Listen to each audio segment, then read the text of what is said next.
Ito yung babae si Mimi. Ano po? Mimi. Mimi. Oo. Si Lucas yung lalaki. Ayun. Yung may hawak si...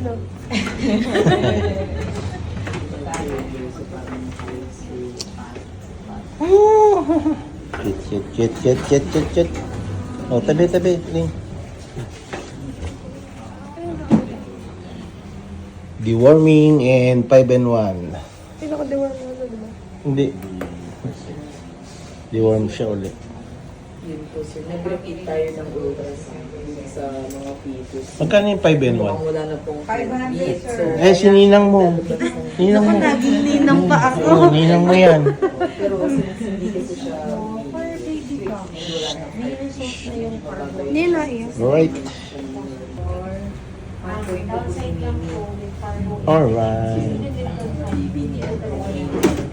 Survival naman na yung good side o with confinement is mas maganda po yung suporta na makukuha talaga ng katawan niya kasi opo, naka-infect lahat. So, bibili din po tayo ng papapigil ng pagsusuka.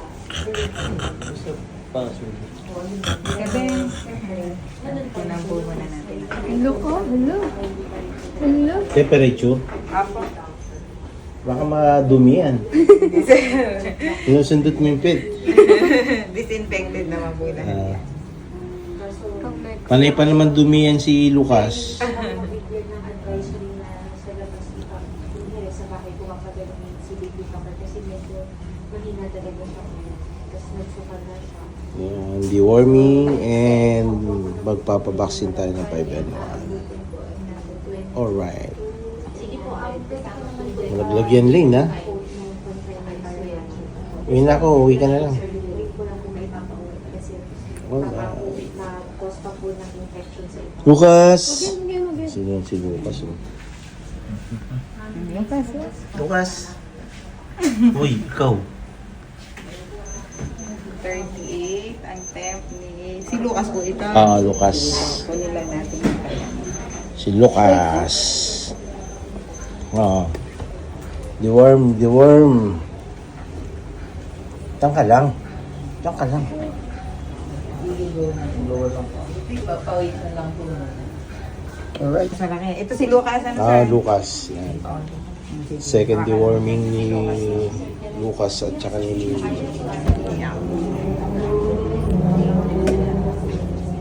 Lahat na ba ito? Hindi ko na sila masarili yung pagkain kasi kanina nakabili kayo. So,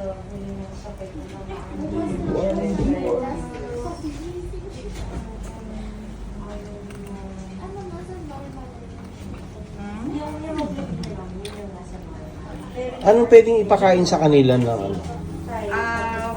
Basta puppy food, sir. Kuha lang po lang. Meron kayong puppy food dito? Naku, sir. Wala kang available ngayon. Hindi. Meron. Special dog. Hindi mo ba sila kayo? Ha? Itablo. Isa ba yung 1.5? Ito. Ano po? 1.2.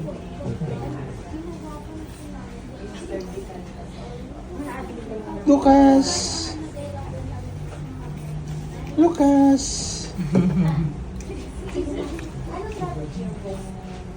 Tapos hindi pa rin sila pwede paliguan, no? Hindi ba? Yung nanay, Pwede naman po. pwede na.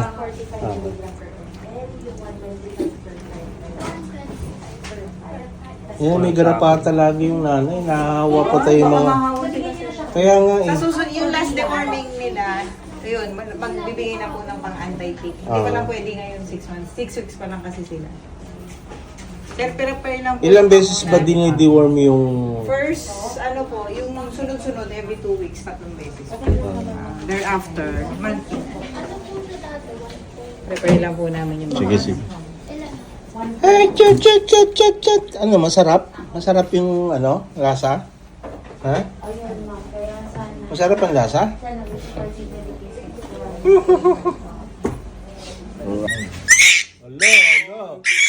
Hello. First time lang kitang marinig umiyak, ah.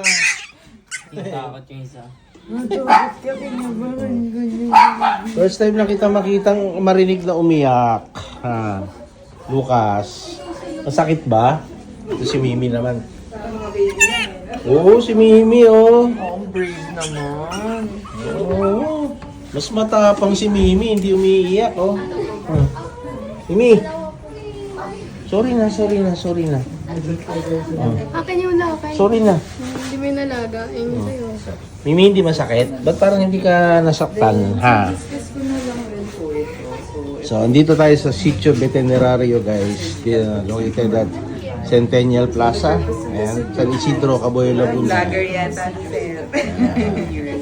So, sila yung nag-maintain ng ating puppy.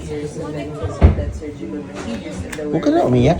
Ha? Huwag ka na umiyak, oh. Nagsusorry na si madam mo, nagsusorry na, oh.